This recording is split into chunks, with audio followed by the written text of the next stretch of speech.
ఒక్కసారి ఇమాజిన్ చేయండి. ఇండియా చేతిలో 178 రన్స్ లీడ్ ఉంది. ముందు ఇంకా 4 ఇన్నింగ్స్ కాదు. జస్ట్ ఒక్క ఇన్నింగ్స్ మాత్రమే ఉంది.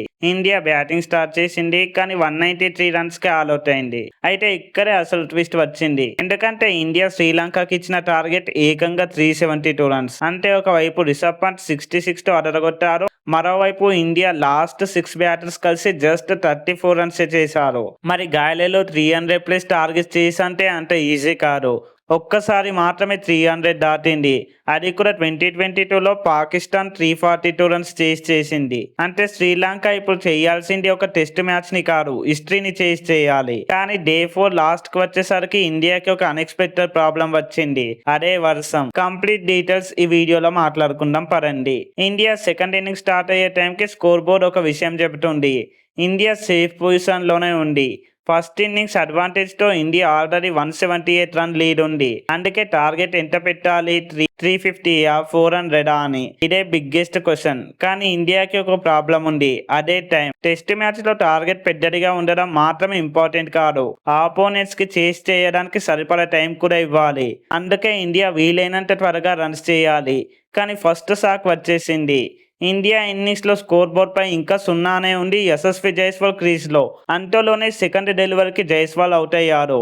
కానీ టెస్ట్ క్రికెట్ అంటే ఇదే కదా. ఒక వికెట్ పడితే పానిక్ అవ్వాల్సిన అవసరం లేదు. ఎందుకంటే క్రీజ్లోకి వచ్చిన వాళ్ళు KL Rahul and David Padikkal. ఇక్కడి నుంచి ఇండియా రీబిల్డ్ చేయాల్సి వచ్చింది.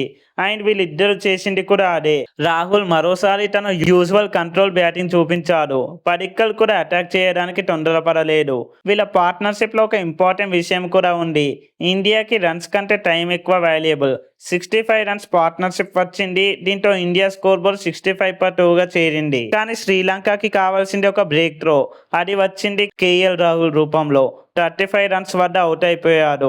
అందుకే నెక్స్ట్ పేస్ చాలా important. India captain Shubman Gill crease లోకి వచ్చారు. ఈ ఇన్నింగ్స్ లో గిల్ నుంచి ఎక్స్పెక్టేషన్స్ చాలా ఉన్నాయి. కానీ గిల్ ఇన్నింగ్స్ పెద్దగా సాగలేదు. జస్ట్ 8 రన్స్ వద్ద ప్రభాత్ జయసూర్యకి దొరికేశారు.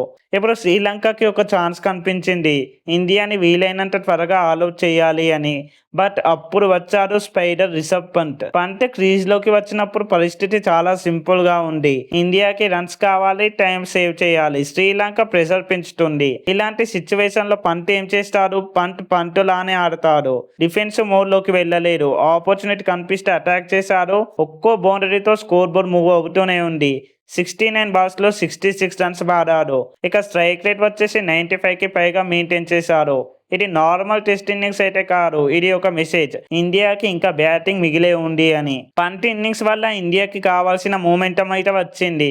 బట్ ఇక్కడ కూడా ఒక ట్విస్ట్ ఉంది. పంత్ అవుట్ అయిన తర్వాత ఇండియన్ బ్యాటింగ్ సడన్లీ కొలాప్స్ అయింది. చివరి 6 బ్యాటర్స్ కలిసి జస్ట్ 34 రన్స్ మాత్రమే చేశారు. అంటే ఇండియా ఇన్నింగ్స్ ఒక స్టేజ్ లో పంత్ మీద పూర్తిగా డిపెండ్ అయిపోయింది.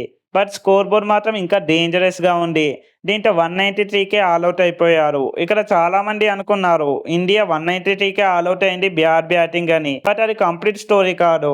ఇండియా ఫస్ట్ ఇన్నింగ్స్ లో వచ్చిన అడ్వాంటేజ్ 178 రన్స్ లీడ్. అంటే టోటల్ కలిపి 372 టార్గెట్ ఇచ్చేసింది. ఇక శ్రీలంక స్టార్ట్ చేసింది. మొహమ్మద్ సిరాజ్ రెడీగా ఉన్నారు. అయితే ఇన్నింగ్స్ మొదట్లోనే రెయిన్ వచ్చేసింది. ఇక చివరికి కవర్స్ తీసేశారు.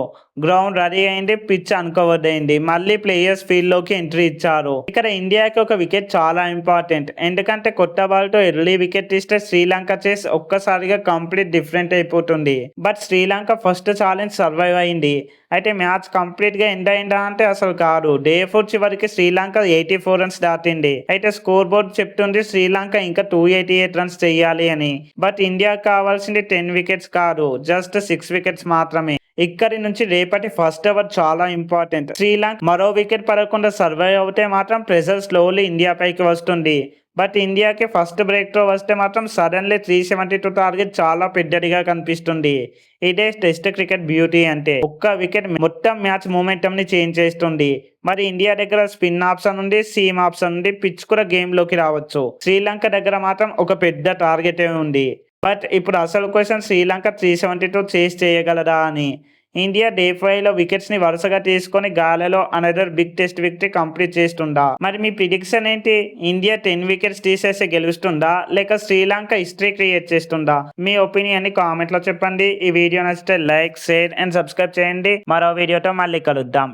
Thanks for watching. జై హింద్.